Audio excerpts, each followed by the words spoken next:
Hello, hello, welcome all, and welcome in, and welcome back to the most unfocused internet show possibly in the history of the world, Fear of Boredom. So, been MIA for a little bit. I don't exactly have a reason as to why. I've just been feeling super unmotivated, but I don't really want to harp on that too much. I just want to I've been feeling really motivated the last couple of days, so I really just want to get something made, put out, and just ride this and just see where it goes. Fuck, Michael fell. So, we're off to a great start. Fuck. So I hope that doesn't happen numerous times throughout this, because that will be a really tough episode back. But um, the point is, I'm back, and I am trying to put out some things, make some things, and I'm really excited for what's in store. I've got a pretty focused episode, we'll say, for this episode back of Fear of Boredom. One that has a pretty significant theme to it. I'll see if you're able to pick it up. But to start us off today, I want to have just a little bit of a town hall, kind of what I have to expect with the show, this channel. I feel like I say a lot of things of what I try to do and then never actually follow through on it, but just another little quick town hall of where I'm at with this. Fear of Boredom is going to come back, weekly episodes. I don't care if I watch nothing, it'll be 30 minutes. See, I try to challenge myself to an hour, and sometimes I feel like, I've gotten there in the past, but I don't want to pressure myself into that hour mark. So each week, 30 minutes, bare minimum, that's going to come out. Now, that's not to say it will always be 30 minutes. I'm just saying that will be my minimum. So, Fear of Boredom is going to be a consistent show, the flagship show of this channel. I do also have a couple other shows on the horizon. One I'm thinking is going to be like the second more written and focused show. Like, it probably at some points it'll be just as consistent as Fear of Boredom, but it's not something that's going to happen every single week by week. But when it is a series that's happening, um, then it will be week by week until I like finish off what that is. So basically, what I'm getting at is that my plan is I want to start like categorizing horror, specifically horror, like film franchises, and I'm not gonna spoil which one I'm about to start with. Once I get more confident that it is something I'll be able to follow through on, then I'll talk more on it. But that is my goal and my plan as of now.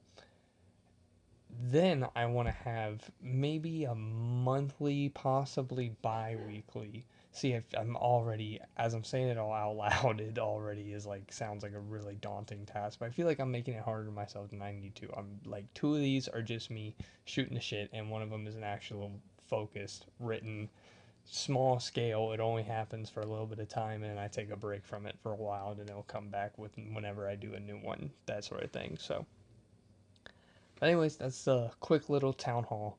Next, we'll go into our next segment. Is there anything good on? In this landscape that we are in, just streaming services, if you still have cable TV, just always different studios and different programming that tries to fight for your attention. And this segment hopes to just solve the age old question of, is there anything good on? According to me. So, as I was for this going to do a little bit, to put it blankly, this segment is just going to be just random things that I've watched. Probably mostly TV shows. I think I'm going to have something separate for films. We'll see. It could just be an overall, like, what I've watched the past week sort of segment. But I was gonna do, so I checked the last Fear of Boredom that came out May 28th. So I'm a little behind. I've watched a decent amount of movies, and I was gonna do like a little letterbox recap sort of thing, but I think I'm gonna save that for next week because I want to actually put a little more effort into that. So, but I will go over the TV shows that I've watched within the last like 2 months. It's really only three of them. Um, but I'm surprised that I've like gotten through this many TV shows. Now, I should say I actually, was I watching that at that time? Okay, maybe more TV shows actually, because I've been on a TV show kick. Me and my girlfriend have been watching like shows now. We kind of fell off of movies for a minute and then started watching TV shows. So I'll go over just like the main ones that we've watched, and then if I feel some type of way to go into any further discussion, I'll do so. How about I just do it and not explain everything I'm gonna do? Um, so we started off with Yellow Jackets. Um, so far, 3 seasons. A fourth one has been announced. I like season 1 and 2 way more than season 3. Season 3 kind of feels, I don't know. I need to rewatch it before I give a more like educated take on it, but it just felt sloppy, and I didn't like a lot of the character decisions that were made, especially like in terms of the fate of a lot of characters within the third season. So that whole ordeal just kind of leaves me a little nervous for this upcoming season, but it still was one that as I was watching it, could not turn it off. Was absolutely obsessed with it. Looked forward to watching it every single night. And then after that, we watched White Lotus. Now that also 3 season show. That one's on Max. And to rank those seasons, I would probably go 2, 1, 3. I think again the third season just didn't. I don't know what it was, but the first season I think is really good. I think it's a little preachy without a clear resolve for the problems that it tries to raise, in my personal opinion. But maybe that's the point. Also, that was just kind of like my like frustration with it. Like I felt like it was constantly saying all these things and making all these observations within the world and within society, but not giving anything past that, like not giving any actual commentary, just that these kind of things exist and maybe like we're all sort of wrong in some way. Maybe that's the point. I don't know, but like still dug it, still like the concept. Season 2 in Italy, fucked. Loved it. All the way that the characters intertwined was way more interesting to me, I guess. And with the third season, the one in, oh, I'm gonna get it wrong. It was in Thailand, right? Thailand.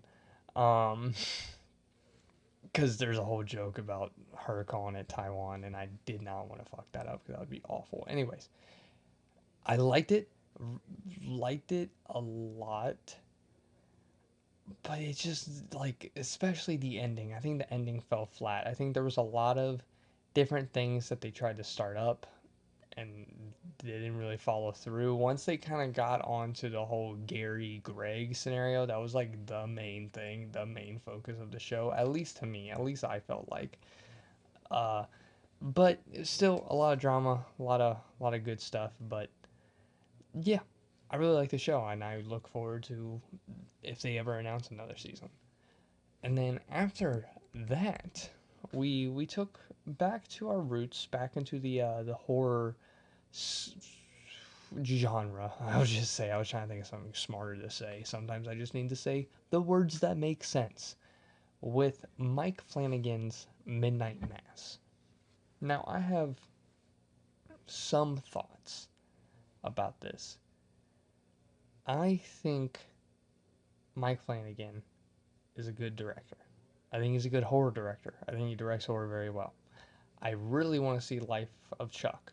I've heard pretty solid things. I remember the trailer really grabbing me. The cast is great. I think he is good at the craft. And I'm sure this has been said before. There's no way I'm the first person to ever say this. I just refuse to believe it because it's just so. Mm. But I fucking hate his dialogue, man. Like I do. Like I just do not like how his characters talk. At least in Haunting of Hill House, which is another show that I really liked, and Midnight Mass. At least for those two, every fucking character, at least 3 per episode, has this 3 to 4 minute monologue about fucking something to do with their emotions and whatnot. And like, people are not this in touch with their emotions to talk about it for 3 fucking minutes uninterrupted. This is not how people fucking talk. Like, everyone is so fucking dramatic to the point where, like, I don't care about anyone's shit, to be so for real. Like, everyone is so about it. I'm just not that empathetic. I think I've come to realize. I think this show has taught me that I'm not as empathetic as maybe I think I am, because it just pisses me off anytime like the music starts to come off and the camera starts to the medium shot starts to slowly go into a close up. I just fucking like grit my teeth and want to punch something. Like, I get because I like, what's crazy is I like the show. I like Midnight Mass. I like Haunting of Hill House. I think they're good shows. I enjoy them and I would recommend them to horror fans. But I would also recommend them on the caveat that you may get fucking annoyed at how the characters speak, because I can't explain it other than the fact that it's just like fucking like too much. It's just too much for me, for my taste. And maybe again, I feel like I say this with any time I give any sort of criticism to any piece of media. Maybe that's the point. But like, I also just want to talk on my experience, and my experience was, oh my fucking god, I can't stand it.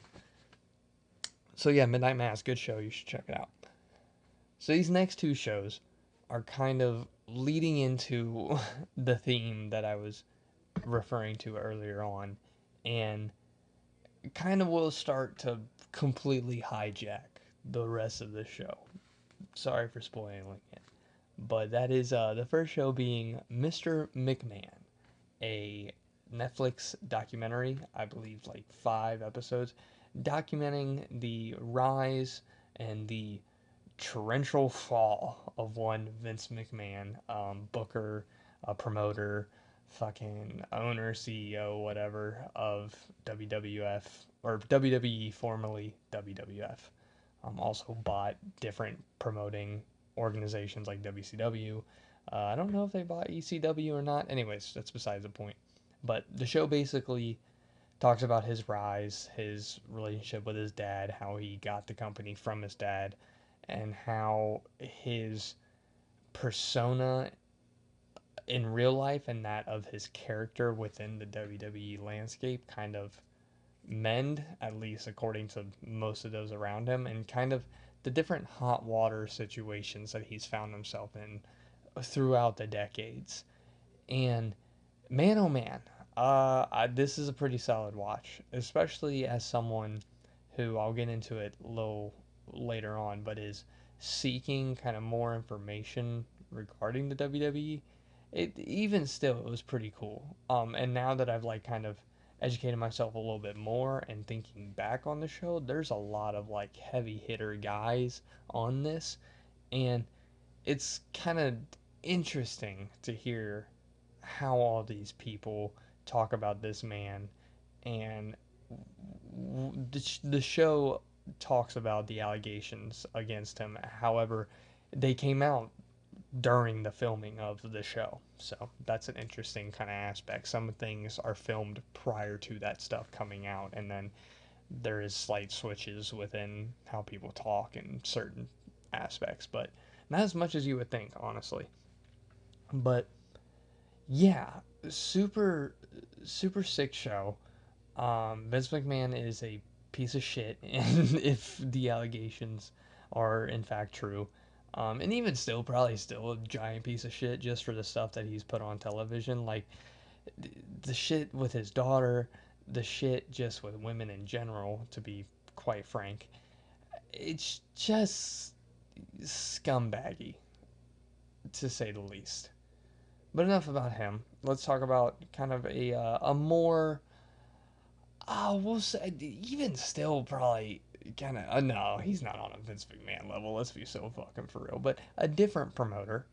We're transitioning from Vince McMahon to one Al Snow, who runs the Louisville, Kentucky-based wrestling promotion OVW, and is cataloged. Wow, I can't speak right now. Oh my god, is cataloged in another Netflix show documentary series titled Wrestlers. I adored this show. It was, as someone who's kind of dipping their toe back into just the scene. I'm not the scene, but you know what I mean, like the fan base, the landscape that is professional wrestling. This was neat. This was a good show. I found aspects of it to be kind of infuriating. Some of them brought genuine tears and like pain in my throat for just the storytelling and the way that they try to convey their art and their craft and how just highly all these people hold it. I don't know, there's something about that is just super fucking cool, man. And it's great to just kind of see these like young, hungry, ambitious people in a specific field that is the kind of pretty low percentage rate in terms of success, if I had to guess, right? I don't think that there's a ton of people, like the percentage wise of the people who try to do professional wrestling and make a solid living off of professional wrestling probably varies dramatically, if I had to guess. But the show's great. I wish most of the people good luck on that show. There's that one fuckhead. I can't remember his name, but the dude with the dumbass fucking beard. If you've seen it, you know what I'm talking about. But it's fucking like shaved and shit. Fuck that guy. To keep it frank, this dude fucking blows. Anyways, um, next we are going to transition to the next segment of this show, titled "The Fixation Station." Toot toot. Now, the fixation station is gonna be, it's kind of changed over the years. It's back to its like simplest form of just being a segment on the show where I just talk about something that I've been fixating on a lot recently, at least by the time of whenever I record that episode. My friends have gotten me back into WWE.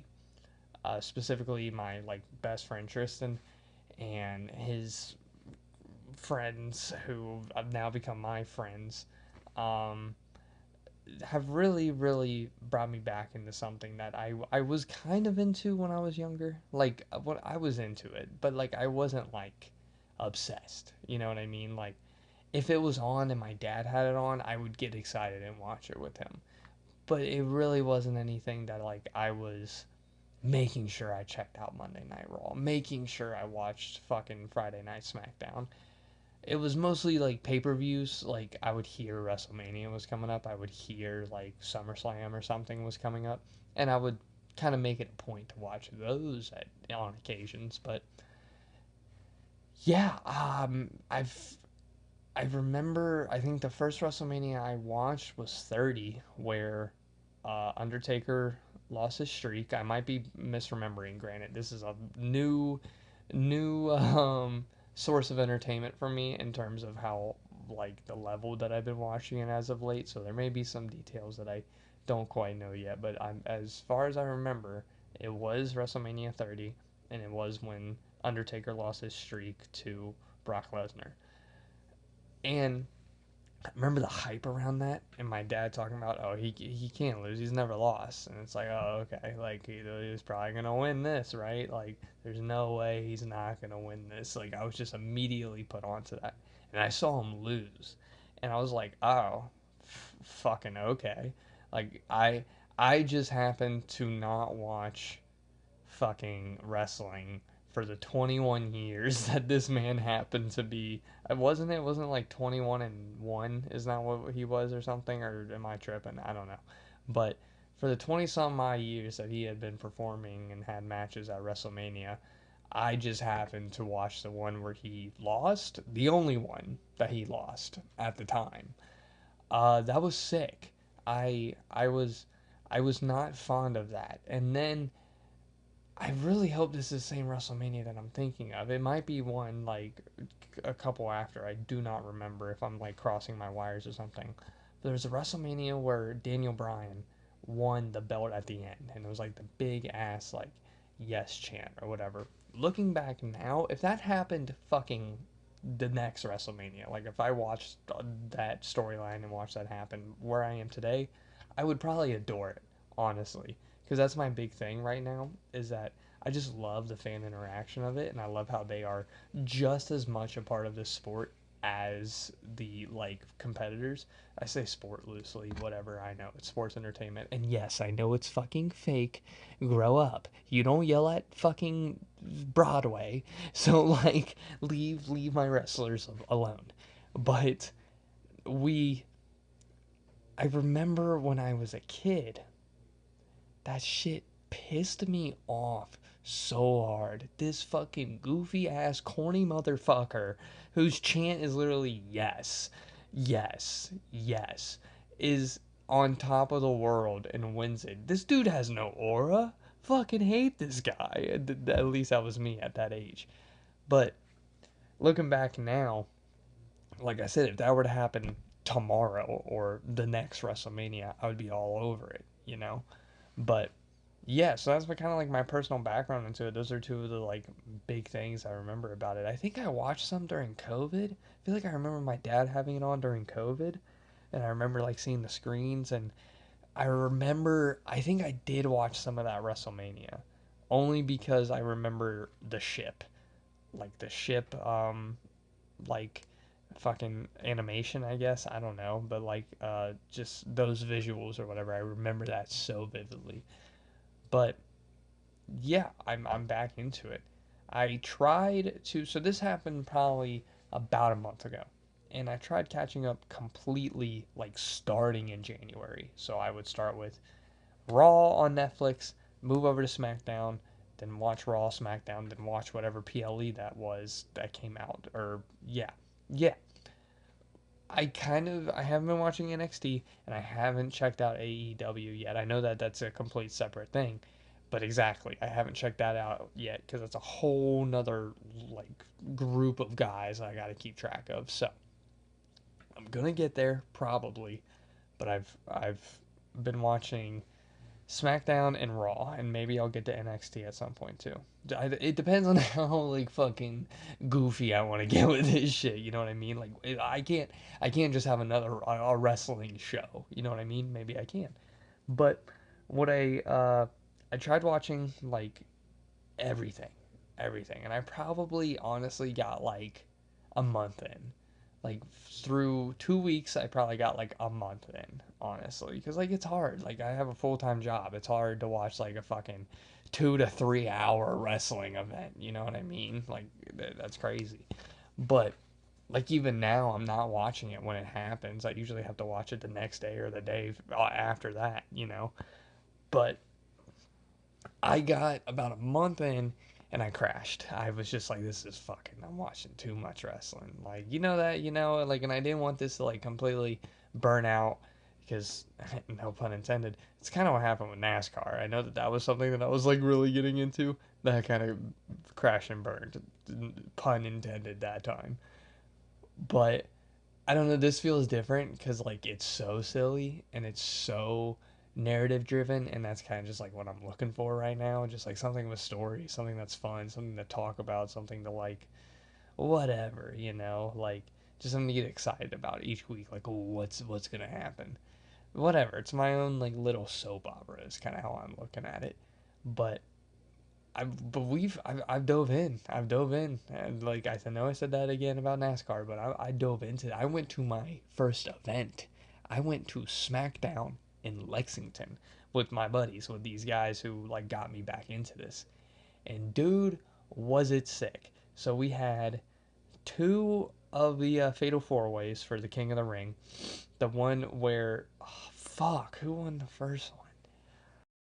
Dude, I cannot tell you for the life of me. The only one was it the one with Sami Zayn? Nah, that was a different day, I think. That was a different day, I think. But the main point is, I didn't get into this, but when I was watching wrestling as a child, I was a big Randy Orton guy, and the reason for that being is I remember my dad watching this like WWE films present. I don't know, something like that was made by WWE, but it was like the top 20, top 50, I don't fucking know, but some list of greatest finishers. And I was like, ooh, what the hell is this? So I sit down and I watch it, and it gets to like Number 9, the RKO. And I'm like, oh, what the hell is that? And then I watched this, and granted, it was like the first move that I watched, but like it was the first move that I knew also. And it happens to be a pretty kick ass finisher, you know? And they showed some super cool ones. Like, I can't name the ones that they showed at the top of my head, but they probably showed him like RKOing Hogan over the fucking car. They probably showed him doing it off of like a ladder, off the top rope. Like, sick move. And from that point that I watched it, I was hooked. Like Randy Orton was my fucking guy, you know. And on our way to the trip, they were releasing the card for the like what we were going to, like on our way to the show. And originally they said the one four-way match they can't fucking remember. They said that was going to be like the four-way match. And to be honest, we were kind of bummed. Like we were a little bummed. Like now the two of the three guys that I was with had been to other wrestling events before, but neither of them had ever seen Randy. Because they like Randy too, just because he's like been around for so long. He's a fucking legend at this point. So we were a little bummed when to find out that he is likely not showing up for this event. But then like I think it was like an hour later they re-updated like the card. They sent it out. And now I don't know what sources they were fucking using to look at this. That was all them looking at this. I have no knowledge of this stuff yet. I haven't gone into like the internet conversational type of it yet. Like I haven't joined the subreddit yet. So I still got a little ways to go. I'm thinking of actually no, did I? I don't think I did. I don't think I joined the subreddit yet. I've subscribed to some YouTube channels, but I haven't joined the subreddit yet. But they got the card and we were gonna see Randy that night. It was confirmed that his fatal four way was gonna happen. And dude, it was so awesome. It was so sick watching him. Like he's a dog, and I love watching him. Um, he, I love watching him when he tries, because I will say I was a little disappointed by his role in the match. He did end up winning, and I got to see an RKO over a guy from the top rope, right? Like the dude jumped from the top rope and he landed on a different guy. It's pretty cool.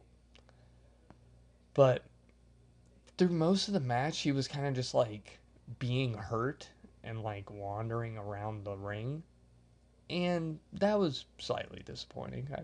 I mean, but like, dude's damn near 50, so like, I gotta cut him a little bit of slack. But that was cool. What other matches were really cool? There was a tag team match. I can't remember who the hell it was in, but that was sick. Um, Charlotte came out. Fucking Cena came out. He started.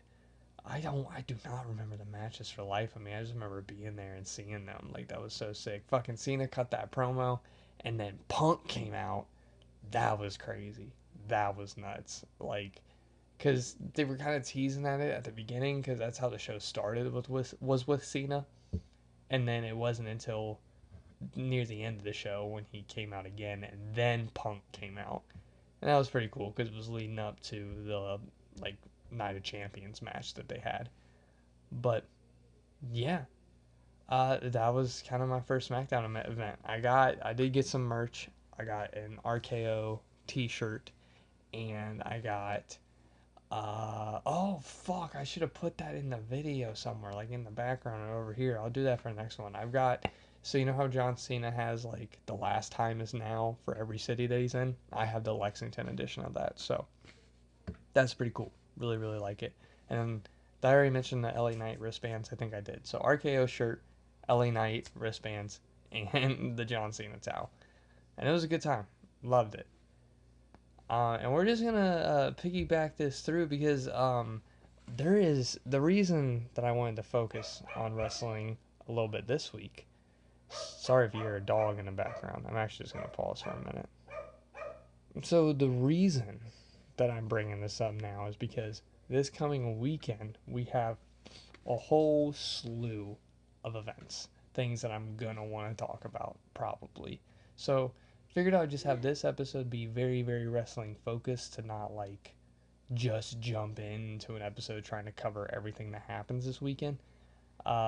Next week, I'm debating on releasing 2 episodes of Fear of Boredom because if I do talk about everything that happens on fucking SmackDown, Saturday Night Main Event, and Evolution, fuck, I mean, the next day and Raw, I'm gonna like, it's gonna be tough. It's gonna be really tough, but we'll see. Maybe I'll be able to knock it out. But if not, it might just be like a mad long video where it's in 2 parts, where I kind of have a wrestling portion and a movie portion or other sort of portion. But whatever. We're just gonna talk about it. I don't give a fuck. But yeah, I want to do a quick little recap on this Raw. I was gonna go like promo by promo, event by event, but I'm really just gonna talk about the main things that I'm excited about leading into his next things of like main events this weekend. So I like the whole Seth Rollins and his crew thing. I'm not sure exactly where that's gonna go, but it did lead to like Sami Zayn apparently being out indefinitely. And honestly, I don't really fuck with the Sami Zayn gimmick. At least not of where it is at today, because I feel like anytime I've ever watched, he's just always been this guy. And I also, in all honesty, at least there's a couple matches, the last few matches that I've watched of this dude, I don't know any of his signature stuff. I feel like I always see him do other people's things. Now maybe that's his thing, and I'm just like ignorant at this point. But his match with Braun Breaker was like just a fucking laughing stock, honestly. Just because that was the point. Like fucking Braun Breaker just killed him and speared him 3 times. It was sick to see, but I don't know. Like it was kind of weird. I was watching this video where he raised a good point. It's weird to see your baby face getting cheered for another spear. Like you're not doing something correctly, and maybe that's what this whole injury thing is supposed to do. Like give him a couple weeks off until they like think of something better to do with Sami Zayn. Because I do think he's talented, and I do like his personality a bit. But like I just don't really care with this like always down and out, going against the odds, against the grain, Sami Zayn sort of deal. I will say I'm excited a lot for Evolution coming up. Um, I really think that it's gonna be. See, I've been like listening to a lot of stuff on YouTube, and a lot of people are pretty disappointed that there's not a lot of build up to some of these matches. I just, I just think it's cool of how big the fucking card is, and I like some of the matches that we do have. I think the 3-way of Becky Lynch, Bailey, and Lyra Valkyrie will be really sick. Um, Jade is going up against is it Julia? Is that who she's fighting? I can't remember, but that will be crazy. Tiffany Stratton and Trish Stratus. The hardest fucking match to say. Every I was sweating thinking about saying that just now, but I, I digress. Um, I'm really hyped about this kind of raise with LA Knight. He had a really cool moment on this last episode of Raw, and I'm excited to see where that goes. I would love to see him as champion at some point. I think it's gonna happen. That's like one of my dudes, honestly. Like I'm really into LA Knight. But that just reminds me that I completely messed up this list, honestly. I'm spoiling something a little bit, but anyways, that just reminded me that I completely fucked up this list, and that's fine because I was kind of just throwing this person in there out of like just respect for their current storyline, which reminds me of another thing I want to talk about. This Charlotte Flair and Alexa Bliss thing, I'm loving it. I don't like Charlotte Flair, but I like this. And apparently this is kind of a trope that WWE does where they pair them with someone else to kind of get you to like them or whatever. Whatever. I'm rocking with it, you know. But I just got to fix my list really quick. All right, we're good. So, Seth Rollins, I'm really kind of I'm intrigued by his persona. He's like the ultimate heel to me, and I like him. I like him. He's got good aura. I like him in this role. I would love to see him as a top guy at some point. Like he is a top guy. Do not get me wrong. But I'm saying I would love to see him as the face again, like the baby face or a baby face. But Some things that I'm really not giving a shit about right now. What the fuck is this El Grande Americano thing? What the hell is that? Am I just dumb ignorant? Like, is this just like a super ultra 3 layers of meta thing that I'm just not understanding? But anyway, I don't know. I don't understand. I don't get it. But I'm kind of rocking with it. And the last thing that I'll talk about before I get into the final segment that's going to send us home, um, Gunther and Goldberg. So they had that promo on Raw. A mighty good one, I must add. A mighty good one. And for whatever reason, I'm really excited for this match. I don't know what it is. I think it's just like their promos have been really solid with one another. I like Gunther. I do. Like he is really good at being bad. And I'm all in on this like him disrespecting Goldberg and kind of like I really want him to like kill Goldberg. Like that's what I'm excited about. There's other people that are like excited for Goldberg's return. I don't know. I kind of want to just see this guy like kill this old man. I kind of want to see it happen.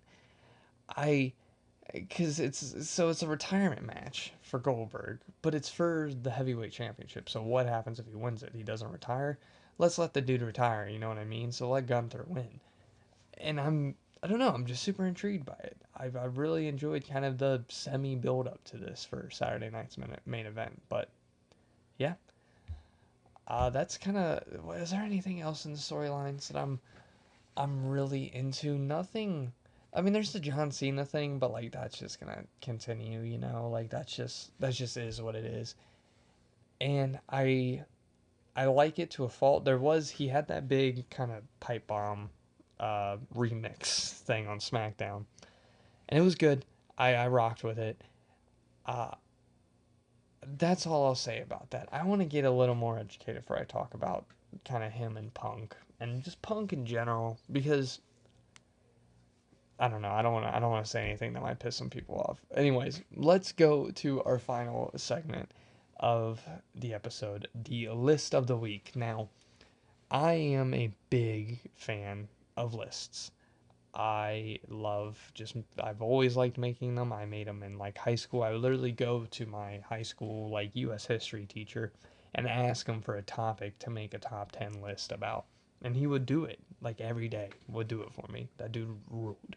So, for this kind of, WWE wrestling themed episode, figured no better way to start this new segment than my top 10 favorite wrestlers at this moment.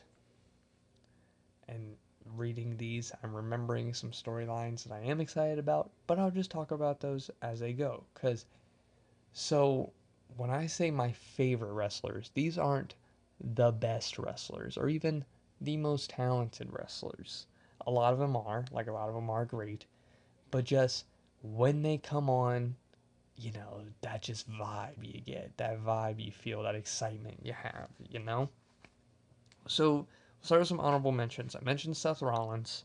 I like him, I just haven't watched him enough. He hasn't wrestled enough during this time that I've been paying attention for me to really have anything like past the really awesome promos and his sick style, right? CM Punk.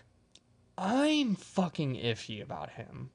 I don't know why. I've just watched too much of people talk about this guy for me to like truly think that he's like legit. I don't know. I don't want to get into all that right now, but he's still a goat and I do like enjoy. I got excited when he came out at the SmackDown I was at, so like he's got to be somewhat mentioned just by the sheer excitement that I had. Andrade, I like him technically, like as a wrestler, like as a technical wrestler, I think he's fantastic. I don't know what it is, but I fucking hate his look. I think it's the white pants. Hate the white pants. Like the no top shirt. Like if he wore like a tank top, I don't know, loads better. Or if he just wore like shorts or like trunks or like something. I don't know. I hate because they look like jeans and it looks like he's wearing a belt. So it's like white jeans that he's wrestling with. And I don't, something about that just absolutely angers me. I do not like it. But I love him as a wrestler. And I love a very specific tag team that he's been part of quite recently. And I'll get into that momentarily. Actually, no, I'll just bring it up because I actually forgot to list this guy in honorable mentions. Ray Phoenix. I did not know much about Ray Phoenix. I watched him fight like once or twice prior to him and Andrade just joining a tag team match together, but they fucking rule. The SmackDown that they had a couple weeks back, match of the night. Match of the fucking night. What was it, DIY that they went against?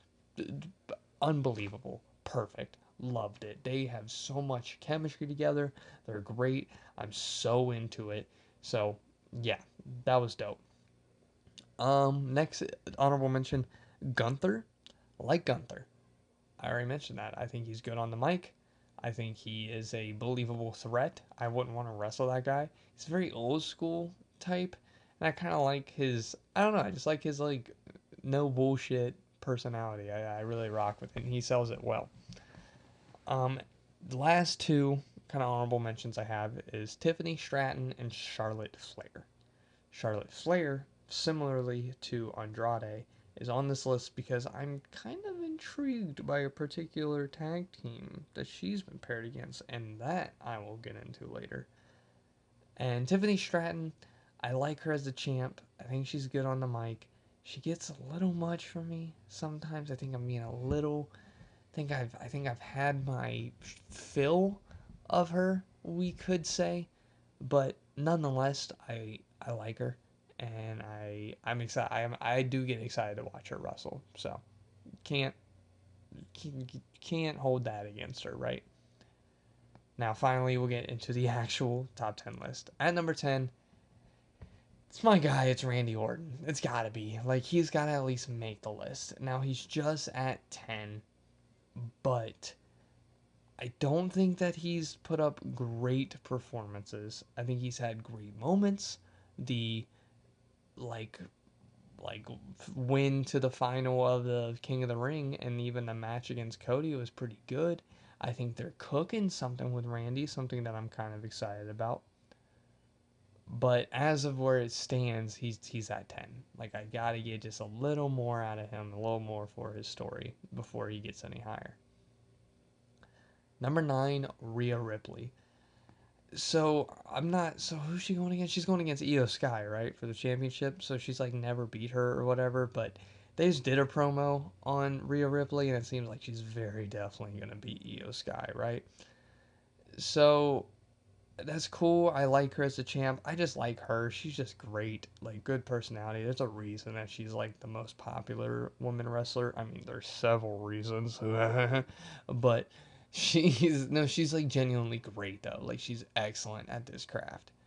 Number 8, Alexa Bliss. Someone that I'm not super familiar with. I know that she came out of Royal Rumble, and that was kind of like her return after several years, if I'm not mistaken.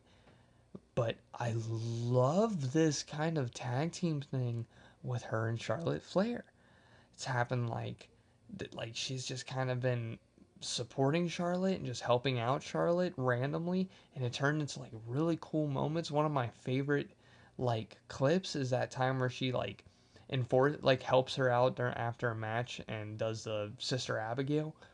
That's like the coolest shot of the year for me, one of them at least. Like that moment was really really cool. And yeah, I'm really into her. I don't know a lot about her. She's one that I need to like dig down the rabbit hole about because I'm sure like she's got a higher peak than this that I would be very intrigued by. Number 7, Jay Uso. 4 letters, one word. He's got to be on this. You know, he has to be. He just has the most crowd involvement. He has the most fun out there that I genuinely believe. I don't think he's the best wrestler. Is that now? This is coming from a newbie. He's great. He's good, but I just see him do like the same shit, like the same full combo every time, and then like not much else, and then he'll kick the dude a couple times, and like that's it. That's at least that's how I feel. I don't know. Like maybe I'm just a hater. I'm not even a hater. He's number 7. I love this guy. Like I want to see him win whenever he comes out, but I just feel like I want to see more sometimes. Like I'll see an Uso splash every now and then 4.5 kicks, and then maybe like, did I say sumo splash or Uso splash? Is it Samoa splash? I don't fucking know. Whatever. You get where I'm going. Number 7, Jey Uso. Main event, Jey Uso. Number 6, this is sheerly an aura thing, if I'm being quite honest with myself. Jade has the most aura out of like all the women wrestlers. That little fucking like opening thing that she does is the coolest fucking thing. Like the flex into like the this, fucking love it. Love it. Her coming out as Storm, brother. Fucking Storm won my heart. Favorite woman wrestler right now. Swear to God. Like I'm rooting for her next match. I still don't know what it is. I didn't look it up, but she's my favorite woman wrestler right now. Number 5, John Cena. He's a goat. I'm The pipe bomb thing kind of pulled me back into this kind of heel John Cena thing, and I'm just riding it. I'm curious to see where it goes. I feel like that we're gonna have a switch, and I don't know. I have an inkling it's gonna be soon. I don't know why, but yeah, I like it. Me and my buddies talked about possibly going up to see his final show. It's rumored to be the Boston show in December, and fuck, I mean, I don't know if we'll like actually follow through with that because that's like a whole weekend that I'm gonna have to like plan out. You know what I mean? But and a lot of money, I'm sure. But it would be super tight to watch. It was cool seeing him in person, like seeing John Cena in person. I mean, you can't see him, but you know what I mean. Number 4, Cody Rhodes, the American Nightmare, the face of WWE, the face. Really like this guy. Really into him. I'm glad that he's the face of it. I'm glad that he's kind of the QB1 or whatever people want to call him. I fuck with that. I like his vibe. I've been listening to his podcast, kind of into it. My favorite one was probably the Randy Orton. Nah, the Randy Orton one was great. The Kevin Owens one is fantastic. It's such a good one. I wanted to put Kevin Owens on this, but literally, I've not watched him wrestle since I started watching this. Because I remember I watched the match against Cody Rhodes that he had where he like further fucked his neck or his vertebrae or whatever. And yeah, I watched that not live, but like my buddy who was trying to catch me up on like the biggest shit that was happening showed me that. So that's like the last thing that I've seen of him because it's the last thing that I think anyone has seen of him. So he sadly couldn't make the list. He probably is an honorable mention though. So additional honorable mention Kevin Owens. Number 4. I already just said number 4. Number 3, one that I literally remembered before I sent this out. If you want to know the original number 10 spot before I made an extra spot to put in this next selection was Charlotte Flair. So technically 11 is Charlotte Flair if we're being like for real. Just because I don't know, I'm really into this. She fights good, and I'm really into this kind of Alexa Bliss storyline that she has right now. But number 3, L.A. Knight. Yeah. Love it. Love this dude. Dripping with fucking charisma. Dripping with like just that like when I think WWE wrestler, I think L.A. Knight. Like he's a dude that I feel like could survive in any era. Like he could like he gives me like glimpses of the past, like of the like WWF era and like pre-attitude, like I'm talking like Hogan and Macho Man era. Like I feel like he could fit there. He could fit into the Attitude era. He fits now. I just feel this guy, he's great. I really like him, and I really want to see him as like a top guy, like crash through the ceiling, like new top guy. I really want to see that happen for him. That or these next two selections, because number 2 is Penta. Penta is sheerly off of skill. I mean, I do like obviously the Sierra Miedo. Like I love that. I love his like crowd work as well. But his skill is so sick. I love his style in the ring. I think it's so dope. I like his are the matches like when I see his name on the card after I turn it on. Like what was it? The main event that he just had against Seth Rollins. Penta's going up against Seth fucking Rollins already. Great match. And I was like, good. Good. Penta fucking deserves that because he is so talented and so skilled. And I really dig him. I really hope to see him champ at some point. That would be really sick to see. I love Penta. But my favorite wrestler right now, I really think my favorite guy, my top dude, now that he's officially kind of gone babyface, even though he works well as a heel, but I really just like him as an unhinged motherfucker, Jacob Fatu. This guy rocks. This guy is sick. So it's kind of similar with the whole Randy Orton thing.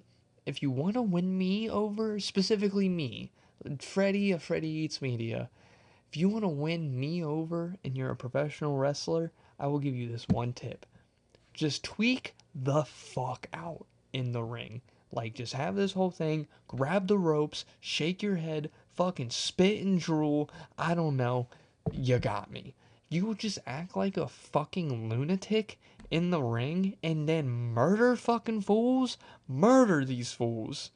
Like, who? Oh, fuck. Who was it? Was it Braun Strowman?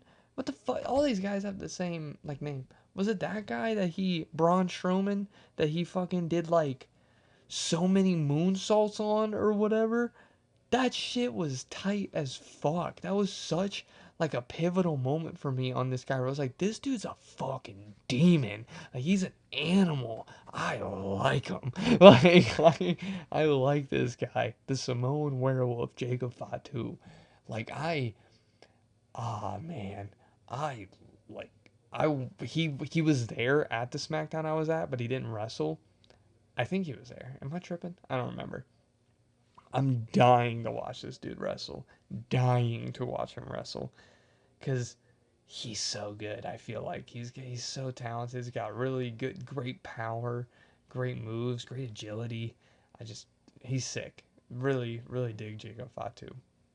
So to recap the list, we got at number 10 Randy Orton, number 9 Rhea Ripley, number 8 Alexa Bliss, number 7 Jey Uso, 6 Jade, 5 John Cena, 4 Cody Rhodes, 3 L.A. Knight, yeah, 2 Penta, and 1 Jacob Fatu. Wow. So I'm not quite gonna make it to an hour. I'm a little bummed by that. I could just like stretch this out and talk for like 10 more minutes, right? I really don't feel like it. I'm kind of hungry. I'm kind of fiending. I'm kind of fiending. I ran out of pods before I recorded this, and I told myself that I wasn't gonna fucking go out and buy pods until after I put an episode in the can, so that I can like hold myself accountable a little bit.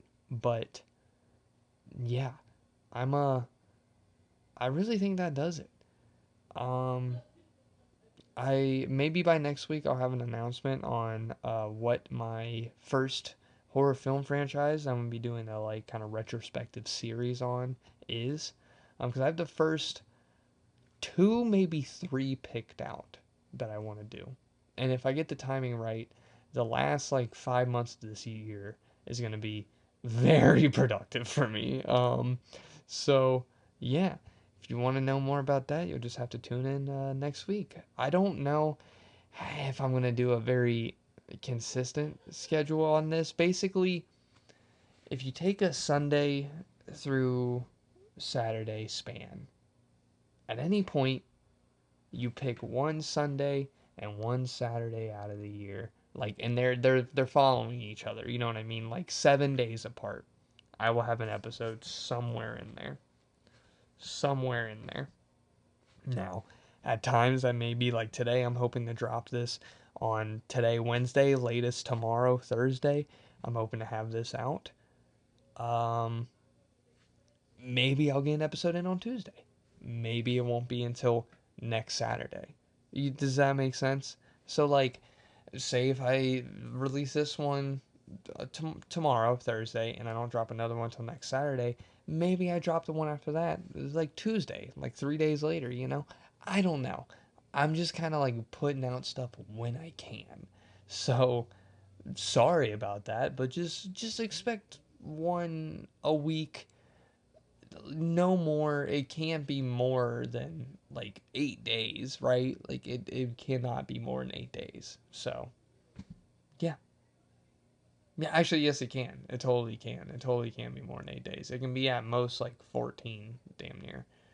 If because if I have, this is not making sense in my head after I explain it. Because what I was thinking is like you take one Sunday to Saturday, and maybe I do it on Monday, but I might not do the next one until like Friday. That's over a week, right? But it's not. If you enjoy this, I hope you leave a like on this video. Subscribe if you would like to see more. I appreciate it so much. You can find me on Blue Sky, Letterboxd, and my Gmail as well. Just what I'm about to say at gmail.com. At Freddyeatsmedia on all platforms.